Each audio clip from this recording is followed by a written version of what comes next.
umuhanuzi byanze nkaba ndeba nkabona hepfo nta nzira nkareba ruguru nkabona nta nzira nkareba hepfo nkasanga ntayo ntumbereye Kristo wenyine uwo nguwo Imana washikamye hamwe 2020 Uwiteka yarakwimanye amaze kukwimana 2021 aje kukwiyereka kuko wamushatse kenshi umushakirwa hashakirwa umushakira hadashakirwa uravuga ngo ndagushaka kukubona mwami kuko namaze kumenya ko mu bapfumu nta cyiza kihaba aho nagenda hose nta cyiza kihari ari kuri imbere yawe agaca bugufi imbere yawe uwo nguwo nguzaba uri kumwe nawe kandi nguzamurinda amara masa kuko azaba kwishingikirijeho 2021 umuntu wese wabaye imbere y'Imana akayiba imbere neza nta kimutega uwo nguwo ngo Imana ije kumwiyereka kandi ije no guhana abayibeshyeye 2021 abantu batanze ibya 10 n'amaturo barangije bamwe baririra mu kurya kwabo ntabwo bigeze bashima Imana ntabwo bigeze bavuga Imana ngo urakoze ibyo wadukoreye ibyo waduhaye ahubwo bashyize mu nda zabo bibagirwa Imana yabahaye abandi inzara ibishe abana muturanye inzara ibishe ukamena ibiryo abo ngabo 2020 Imana ije kubiyereka 2021 Imana ije guhana abantu bari ibya 10 bakarya amaturo barangiza bakirengagiza abashonje 2020 yabaye ishuri ry'umuntu wese yabaye umunzani w'umuntu wese Imana iturenge Imana ishimwe Kristo atugarukeho uyu mugoroba shuti mukurikiye gusengerwa ubutumwa nibugucike reka 2021 ugiye kwinjiramo ikubere idasanzwe ku buzima bwawe kandi kubera iyo gukosora ibyo wabarakosheje amakosa barakoze muri 2020 uyakosore 2021 uyakosore Imana igumugishagize Imana ishimwe ubutumwa bwose Imana yaguhaye ubutange kuko nanjye mfite ubundi bwinshi Imana yampaye ndi gusengera uyu mwaka mfite ubutumwa bwinshi Imana yampaye bwo kubwira abantu kandi nabwiye Imana ngo Mana nimba ari ubumpaye umpe ikimenyetso unzane undi muntu ufite ubutumwa nk'ubwo wampaye uraje waje mvuga nimba ari we koko avuga ibijyanye ibisa n'iby'umwuka w'Imana yakomeze kunyereka cyangwa se byanyeretse nimba ari n'ubundi bugihari ubutanga kubera ko Imana iravuga Imana ivugira mu bantu Imana irakora Imana ikorera mu bantu ntikorera mu biti ikorera mu bantu umva ikindi babwira abantu b'Imana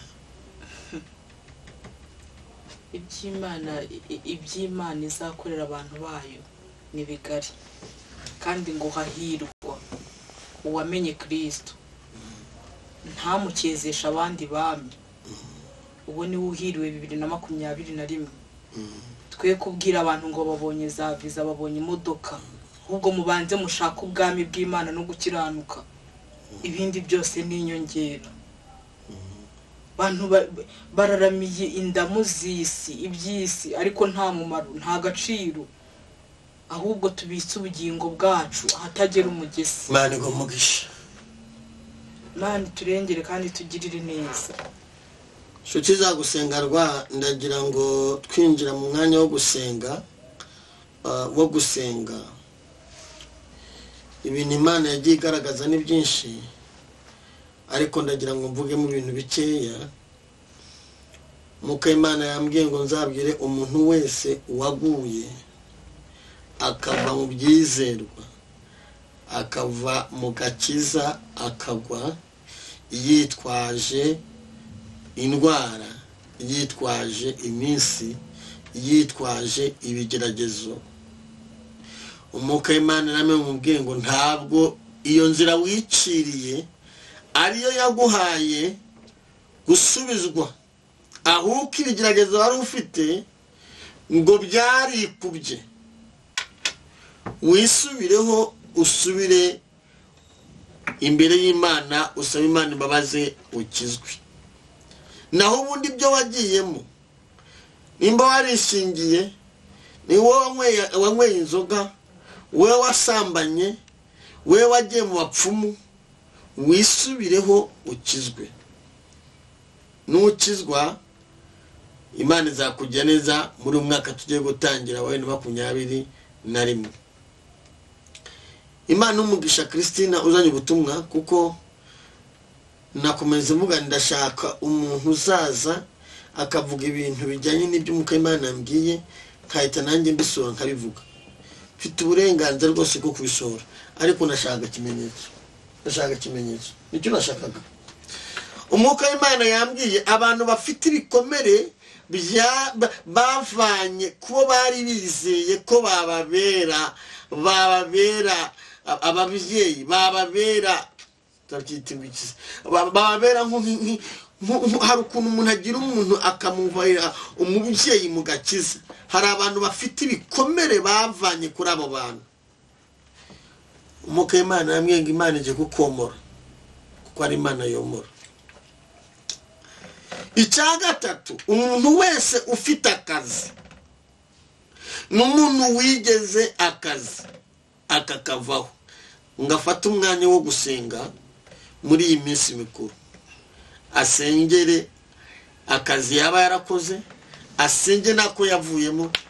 Hari igitangaza Imana igiye gukora kuri abo bantu.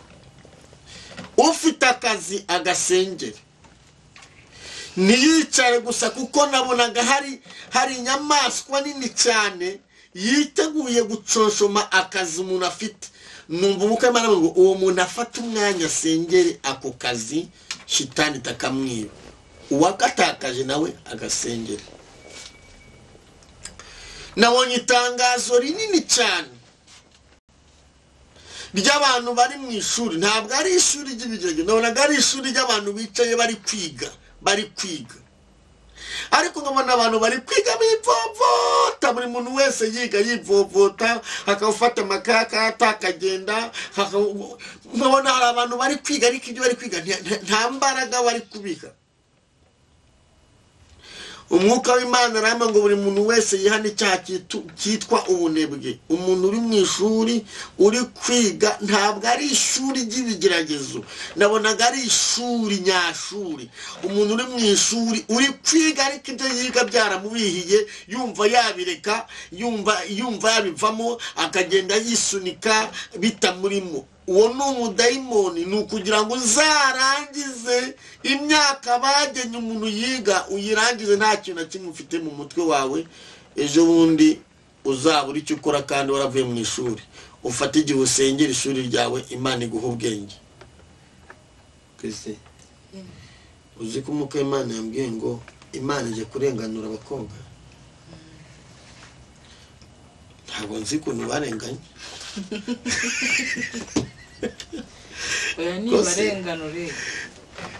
Mwitangazo numvisha umuka w'Imana ambwira ngo mbwire umuntu witwa umukobwa wese guhera mu kumyaka 30 kuzamura. Usanzwe nabonaga na 28 bari kurira, ariko nabonye guhera ku myaka 30 kuzamura. Ngiye kubona mbona marayika w'Imana arimo aragenda atanga uturabyo, ahereza abantu uturabyo, uhereza urabyo akishima, numva ngo Imana irenganuye abana b'abakobwa bari baraziritswe. Tekosa lale ene mandora. Hari igitangaza Imana ije gukora ku bana b'abakobwa. Nimba bw'abakobwa nabonaga hariho urutonde n'umuntu wabyaye ariko utari kumwe n'umutware we, katarasezeranye, akaba ari aho ngaho yitwa umufiyemeri imbere y'Imana n'umukobwa. Kuko dufite abenshi n'abazi n'igihe higiye ngiyo, abandi bakoresha tekinike ntibabyara, ariko abantu benshi n'abadamu uriye. Kuko umukobwa n'umutari wasambana n'umunsi n'umwe. Hanyuma abantu bose bagize ameze bagacika bafite ibyo bikomere. Numva ngo Imana igiye kurenganura. Nawe wabyariye iwanyu ije kurenganura. Nawe wari waratawe. nabonye mareke Imana kugenda heza abantu turabyo bagaseka numva ngo Imana irabazituye kandi ntabwo ari mu Rwanda gusa n'isi yose iki kibazo kirari kandi kirakomeye akira amaboko y'Imana akuramire kuko arunaniwe ngire aba papa n'abasore nabonye imifuka yabo bari barayitoboye imifuka y'aba papa n'abasore nabonye ikintu cy'ikidayimoni hari ikidayimoni kije mu mifuka y'abasore n'abapapa kiratobora imifuka yabo yaratobotse imaze gutoboka bakora bigenda nabonaga abantu bari gukora bakabira ibyuya bagakora amaso agatukura bagakora imibare bagakora umwuka w'Imana arayama ngo njye imbere ya kamera ntangaza iri tangazo mbwira abapapa n'abasore buri muntu wese ahaguruke abwira Imana ngo aka gasuzuguro ndagasezere ku buzima bwanjye kandi ndasingira umugisha wanjye ubereho kubera umugisha igihugu ni kumuka Imana yambwiye ubereho kubera umugisha umuryango wawe ubereho kubera umugisha itorero usengeramo ubereho kubera umugisha abakozi b'Imana mu gihe umeze gutyo urangwa n'agahinda ubuzima bwawe bwose ari agahinda ntacyo wakimara ubwawe usigaye uvuga ngo ya urupfu rwawe ruje ngo rugutware nabonye Imana iramira abasore n'abapapa numva ngo Imana ikoze igitangaza gikomeye haleluya nabonye ikindi kintu gikomeye nabonye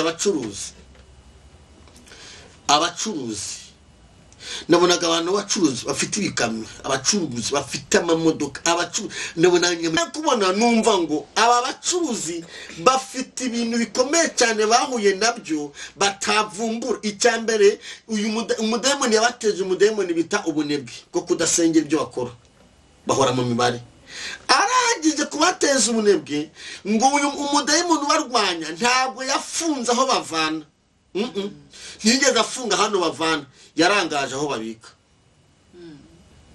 yarabacunze ni arabareka babacuruza imodoka babajya Dubai baburira indege babahembwa ifaranga byinshi dayimoni ya Ceruhinga nyuma arangaza aho babika bahora bishyura bafata bajya kwivuza bafata bishyura amakredi bafata havutse ikibazo bafata havutse amadeni nabonaga bagiye gusara nabonaga bameze nk'abasazi harimo n'abameze nk'abafite ibisazi numva ngo Imana ije gutabara abo bantu bari gusenga tekose ni mandola Imana yohereje ubutabazi kuri abo bantu bari gusenga kuko aba bantu bafite umumaro ukomeye ku isi ukomeye cyane niho dayimoni ishaka kwinjirira igateza inzara abantu bakicara bamara kwicara inzara ikica abantu Imana hamwe nabwira abacuruzi ngo Imana ije kubaramira ariko nabo birukana umudayimoni bita intege nkeya ubunebwe bwo kudasenga ikindi bibuke yuko basezeye n'Imana ngo nibajya bunguka bazajya batanga icyacumi urasabwa kwegera urusengero usengeramo rwawe aho barizwa aho usengera kwa pasire waho usengera ugatanga icyacumi kandi ukabwira pasire akaguhesha umugisha umaze kumuha icyacumi uzabona umugisha amateka bazahinduka amen nabonye ikintu cyitwa urubyaro Kristo kubyara biraryoha kubyara umuntu akagira umwana biraryoha kubyara umuntu akagira umwana biraryoha nabonye ababyeyi benshi n'abapapa numva abantu barimo bari kurira cyane barira iri yerekwa nkabona n'abantu bari kurira cyane barizwa nuko babuze urubyaro noneho bakajya kwa muganga bakavuga ko nta kibazo bafite ngiye kumva numva ngo mbabwire ngo bazamura ukwizera hari Imana igiye gutabara ikoresheje abaganga kuko Imana igikoresha abaganga yakoresha n'abadogiteri hari Imana itabaye ibakoreye kubatungura batunguwe bagiye kubona batwita bagasama nabonamo kandi nabonemo abafite imyaka myinshi. Hari abafite imyaka 50, hari abafite imyaka 30, hari abafite imyaka 15 bashatse, hari abafite imyaka 20 bashatse barabuze urubyaro. Mu mwaka Shitani yiteguye kubabaza abantu wa 2021, Imana igiye kuvunjamo umwaka wo kurenganura abarengana. Shitani we yiteguye kubabazamo abantu bakababara. Ariko nagiye kumva numva ngo ababyeyi we wizeye ucyume ubutumwa ufata ikiganza cyawe urambike kunubwira ngo Yesu ngushimiye kumaye umwana mwiza. Nimba ari 3 wasabye ubwira Imana ngushimiye kumaye abana 3 bezo nzagushima. Hanyuma uzamura ukwizera ryo kwa muganga wivuza. Imana yakoresha muganga nimba ari ibibyima byatuma gutabyara muganga arabivura biveho mu izina rya Yesu. Nimba ari za karani n'inyakizi wanyu n'inzingo nazimana nazikuraho, ariko ntuwicare gusa aho kuhaguruke. Bibiravyo ngo abantu banshakana umwete bazajya gute bazambona. Inshuti mukurikiye gusenga rwa uyu mwaka tugiye kwinjiramo ni umwaka wo gukora cyane, ni umwaka nawe utoroshye, ariko ni umwaka tuzabona mu Imana. Ntago ari umwaka nawe woroshye, nawe ufite ibyawe. Iyi myaka yose iri kugenda iza ni imyaka Imana iri ishaka kureba ubushake bw'abantu mu kuyikorera. Abantu twakoreraga Imana byoroshye, ibyuma by'amasengesho byuzuye, tujya mu butayu ibintu ari sawa. Imana irashaka kureba uburyo ukunda Imana mu mutima wawe ntawe uri kugusengera. Uramenye wirambirwa ntago wamenye Yesu kubwa pastor kubw'umuhanuzi. Uwamenye Yesu kubw'umuhanuzi cyangwa kubwa pastor cyangwa kubwa bishop ukaba waramenye Yesu kubw'iyo mpamvu urasigaye, uriya mwaka uzawusigaramo. Ariko uwamenye Yesu ukaba waramize Yesu umutima wawe, Yesu ukamenya ko uri urusengero, wowe uri urusengero rw'Imana. Imana izabana nawe, izagukoresha ubutware muri iki gihugu, izagukoresha ubutware no hanze yacyo. Imana izabana nawe, izabana nawe n'urubyaro rwawe, izarurinda. Amen.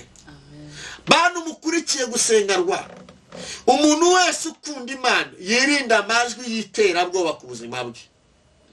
Nta kintu kimwe kibi kizaba kwisi kibi cyangiza ubugingo cyakangiza ubugingo bw'abantu batuye kwisi umugeni wa Kristo akiri mu isi.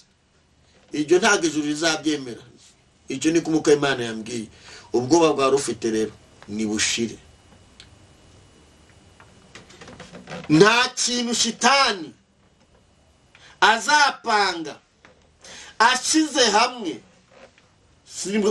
Sinzi ibintu Imana ibara abantu bisobanukirwe. Nta kintu kumuka Imana yambwiye, nta kintu Shitani azapanga ashize hamwe. Umuntu yarwara bisanzwe ku muntu ku giti cye, ngagipange kizazenguruka ku bantu kizangiza ubugingo,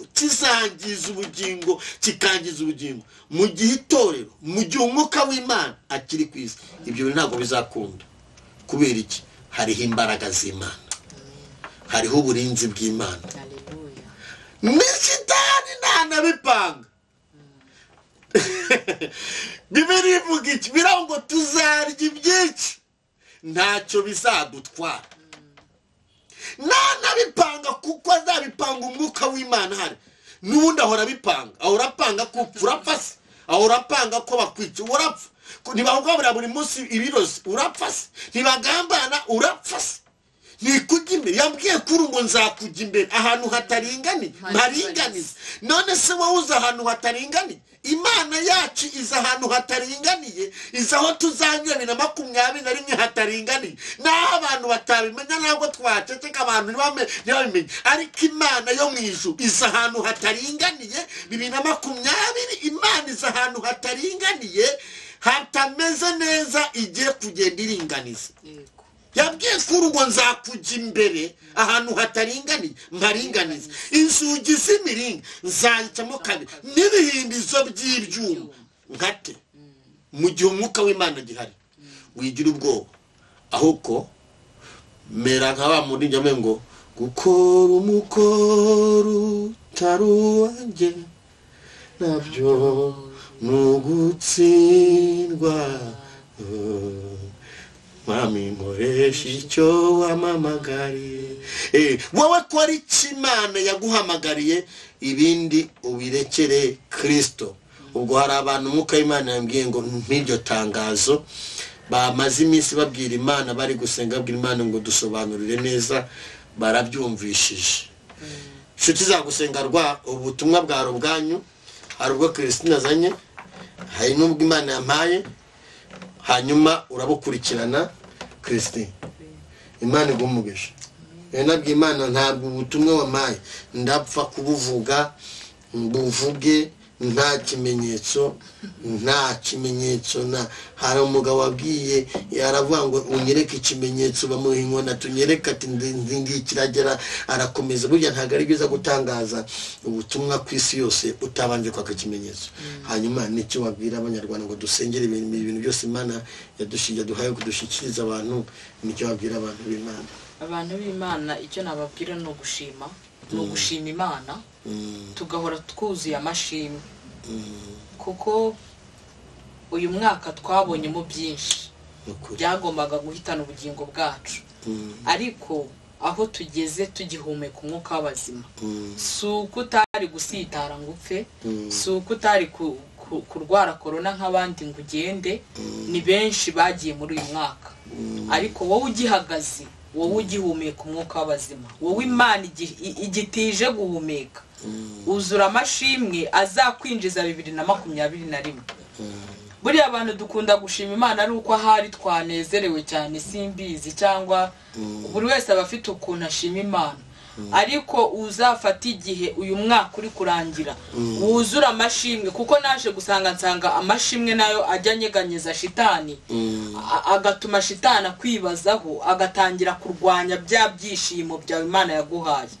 Uyu mwaka urangira rero muzuzura amashimwe, mushima Imana, kandi muyishimire nuko 2021 muzayibamo neza kandi mukayisohokamo amahoro. Ni icyo numvaga nababwira. Imana igumugisha. Twegera umusozi dusenga, twinjira mu gusenga muri kano kanya. Ndagira ngo mbwire umuntu ukurikira gusenga rwa nuzayumva udakijijwe, uko umwuka w'Imana yambwiye. Umuntu wese udakijijwe, iyo tuvuga udakijijwe ntabwo ari utajya mu rusengero, kuko nabwiye ko urusengero rwa mbere n'umutima w'umuntu, hanyuma tukagira adresse nk'uko mbimbarizwa muri ADPR. Hanyuma umuntu wese udakijijwe, ukinywa urumogi, ugisambana, ukifite ubugome bw'umutima, ukikuramwe amada, ugikora ibyaha, ukinywa ibitabi, wapfiriye mu byaha, umuntu wese umeze gutyo, n'ubu butumwa nturindire ko baza kukwatuza, ahubwo uvuga aya magambo ngo Mwami Yesu kuri iyi tariki mfashe icyemezo. Hamagaye baraceceka ntibavuga hibavanye, ariko umwuka w'Imana yamenga Imana ihamagaye bakristo bagiye kujya bavuga ibyaha bavuyemo. Ubundi Imana ikeneye abakozi babwira abantu ngo twavuye muri ibi, kuko iyo umuntu yumvishije aho umuntu yavuye agira n'umutwe kuhava, kuko utamenya kana ari habi. Uyonye kana ari habi urahava.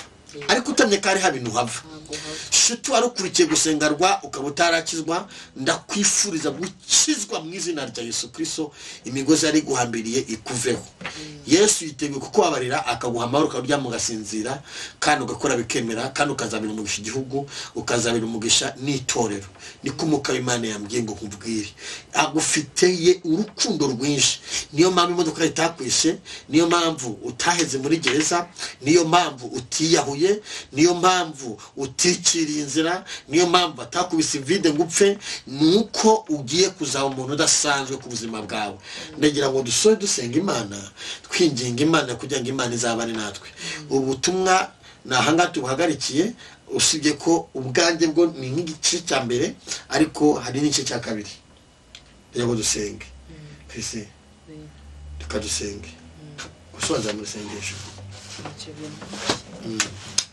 Mana data wa twese uri mwiza uri Imana ishobora byose Kristo uri data wa twese mwiza uri Imana ifite imbaraga uri Imana isumba byose uri Imana yitwa ndiho kandi ishoboye byose uri Imana mu biganza byawe nyemerera Kristo umuntu wese uzakurikirana ubu buhamya umuntu wese uri Imana uri ubuhanuzi bwawe Kristo azakiranuke kandi arusheho ubuhanuzi busotse muri kano kanya izina ryawe reka umuntu wese ugiye kubwumva izina rya Yesu yakira impinduka nyemerera yakira impinduka ace bugufi mu yakira impinduka yakira agakiza kawe bundi bushya yongera akizwe bundi bushya yongera arusheho gukunda ibyo